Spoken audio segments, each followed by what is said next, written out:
Bonjour et bienvenue dans le journal tout en images de ce lundi 28 octobre. Avec au sommaire, un débrayage à l'EHPAD de Pont-Valin, le personnel tire la sonnette d'alarme, l'avancée des travaux du futur centre commercial des Sablons au Mans, et puis de belles victoires sportives à la fin de cette édition.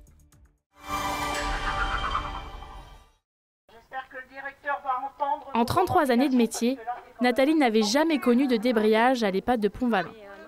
Ce lundi, elle et ses collègues ont fait entendre leur voix devant la résidence. Parmi leurs revendications, une meilleure organisation du travail. Là, c'est vraiment un ras-le-bol. Puis les douleurs, parce qu'il y a des toilettes maintenant qu'on est obligé de faire toute seule, alors qu'avant, on pouvait les faire à deux. Maintenant, il faut les faire toute seule. Voilà, notre corps, il en prend un coup. Le manque de personnel et les arrêts à répétition se répercutent sur les horaires des soignants. Un jour vous êtes dans tel service, le lendemain vous êtes dans tel autre, vous changez d'horaire au dernier moment par nécessité de service, mais sans jamais un bonjour, ni un merci, ni un s'il vous plaît. On est amené à devoir assurer les remplacements le matin quand on arrive. Donc souvent on n'assure pas de remplacement parce qu'il n'y a personne à pouvoir rappeler, qu'on peut rappeler parce qu'il n'y a plus personne de disponible. Les soignants ne sont pas les seuls à souffrir de la situation. Les 92 résidences subissent eux aussi la dégradation de la qualité des soins et la réduction du temps qui leur est accordé. Ma grand-mère, malheureusement, est condamnée, donc il faut quand même avoir du temps pour elle. Et là, elle est mise à vendange en tant qu'Alzheimer depuis 2019. Et malheureusement, là, elle est au stade où on n'a pas le temps de s'occuper d'elle. Donc on l'allonge, on ne la fait pas forcément manger. On n'a pas trop le temps, parce que malheureusement, elles sont que 2 dans l'unité. Selon la CFDT, la direction ne comprend pas pourquoi certains résidents ne sont pas levés quotidiennement.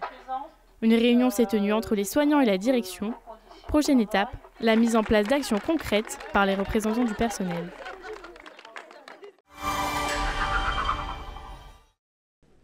Prévue depuis 2017, la restructuration du centre commercial de l'EPO est enfin vraiment sur les rails, avec une belle avancée des travaux. C'est toujours long les questions de rénovation urbaine et notamment quand on implique des commerces parce que le commerce c'est avant tout une activité humaine, il y a des gens qui vivent de leur travail donc il faut racheter les cases, il faut rassurer les commerçants et puis il faut se projeter sur l'avenir et c'est pour ça que la NCT est utile parce que c'est elle qui va avoir la maîtrise des fonds et qui va permettre que effectivement les commerces, les 6 commerces puissent revenir. L'ANCT ou Agence nationale de la cohésion des territoires. Ce lundi 28 octobre, son président, en visite en Sarthe, actait symboliquement l'aide apportée par l'État dans ce dossier. Un gros travail est en train de se faire qui aura pour point d'aboutissement d'accueillir, ça a été dit, 6 commerces. Un chantier de 4 800 000 € presque subventionné à part égale entre Le Mans Métropole et l'État. Très attendu par les habitants. Je pense que le projet est formidable parce que ça faisait plusieurs années que le quartier n'avait pas de bons magasins ou de bons espaces de gaieté, donc c'était un peu triste. Un projet qui s'inscrit dans une vision plus globale des Sablons. Début 2025, ces 3 entrées de l'immeuble rue de Bulgarie seront détruites pour ouvrir le quartier. On a l'Arche de la Nature avec l'usine de l'eau qui est juste là. Puis après, on part avec justement cette barre-là, le collège Costa Gavras, des écoles, mais on a aussi toute une collée verte.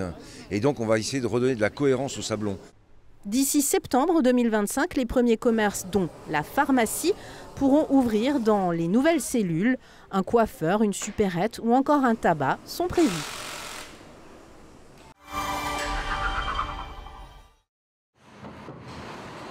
Une 6e nuit perchée à 6 mètres de haut. Son mode d'action, la grimpe. Son but, éviter l'abattage des 200 érables prévus pour le chantier des chronolignes. L'action de l'activiste écologiste qui se fait surnommer le chat continue, avenue Bollé au Mans, dans un arbre en face du numéro 64. Tous les jours, de midi à 14 h, il invite les Manceaux à venir le rencontrer pour des ateliers consacrés à la défense des arbres et de la nature. Le chat se dit prêt à rester dans son érable jusqu'à ce que la métropole du Mans annonce l'annulation de son projet.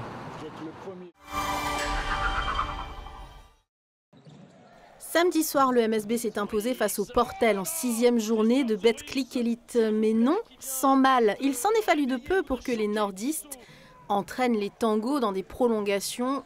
Christophe Zorix à 3 points cette fois-ci en bout. Il faut dire qu'avec une seule victoire en championnat depuis le début de saison et les défaites passées face au MSB, le Portel avait une revanche à prendre. Mais le duo Buchanan-Hudgens, côté sartois, a fait barrage, assurant au Money Time. Trevor Hudgens, exceptionnel ce tir de Trevor Hudgens.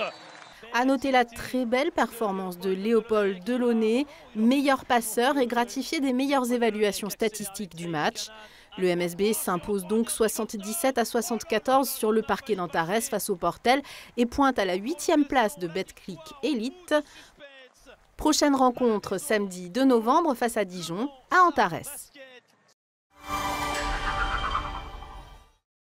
Et puis en marge de cette rencontre, la banderole militante de l'association contre la maltraitance animale L214 qui a exhibé un slogan anti-élevage industriel durant le match. Quelques militants ont voulu dénoncer les pratiques de la marque Le Gaulois, l'un des sponsors du MSB appartenant au groupe LDC.